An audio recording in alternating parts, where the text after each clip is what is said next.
The hegemony of man is an interstellar governmental entity formed by many planets, most of which are connected by a form of instantaneous teleportation known as Farcaster portals. Some worlds, like Hyperion, have no Farcaster portals and are sparsely settled, designating them as the Outback. Farcasters are created and managed by the Technocore, a collective of AIs that receded from humanity's control centuries ago. While the core's physical location is unknown, it interacts with humans through various virtual realities. The hegemony is opposed by the Ousters, genetically modified humans that fled the hegemony's growing influence even before Earth was destroyed.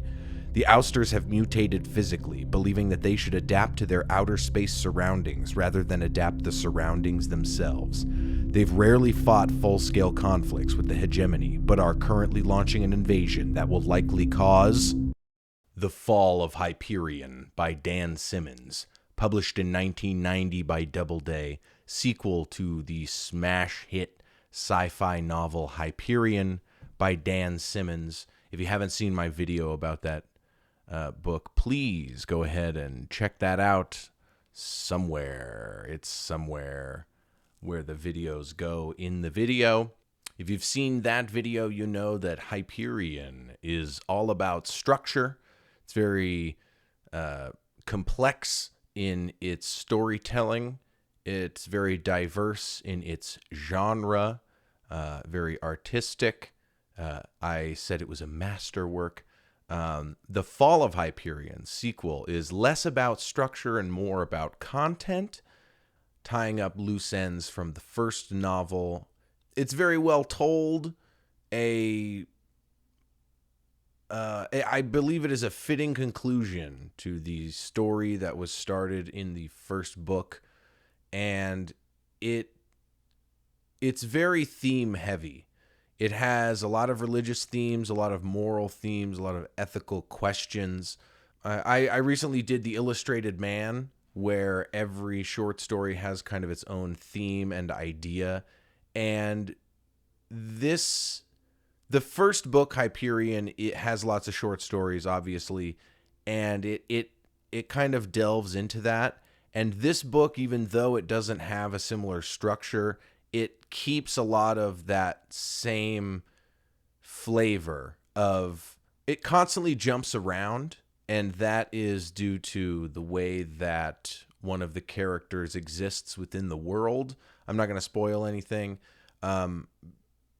I feel like it hinders the telling of the story only a little bit in that you never stay on any one character for very long. And so when characters intersect in the narrative, it feels very contrived a lot of the time. I don't know. This book is about 150, maybe 200 pages longer than the first one, if I'm not mistaken. I may be mistaken about that. It feels a little long, although I understand it takes that much time to tell the story that he's trying to tell. The intro blurb talks about the instantaneous travel of Farcasters, and even though they're kind of in the first one, they're not nearly as important as they are in this book, as we kind of experience an invasion or the transporting of ships through Farcasters and the implications of whether or not people are going to capture Farcasters. They're just a lot more important story-wise in this book. I don't believe there are many loose ends that were not tied. If there are, I assume they are explored within the sequel series, which is called Endymion and Rise of Endymion. I will follow up and do those books in the future, but probably not anytime soon. I love to read series, like the first book of series, and, it feels good to finish something and kind of finish out an arc. And I love to jump around. I love to sample all sorts of different things. And when you read a 17-book series, it's just, you get kind of locked into the series, and I want to feel something different every few weeks. So I like to jump around, but this is a series that I'm interested in finishing. I like the world. I think that the Shrike is such an interesting character, and I don't want to go into specifics because I feel like anything I say will kind of ruin what happens in the book. You should definitely read it. It's a great conclusion to a series. I will say one thing. The conclusion is very big. I love big conclusions. This book is in the category of books that made my head explode. Similar books that I will definitely review on this channel because I love these books are Revelation Space by Alastair Reynolds. The ending of that book, huge implications.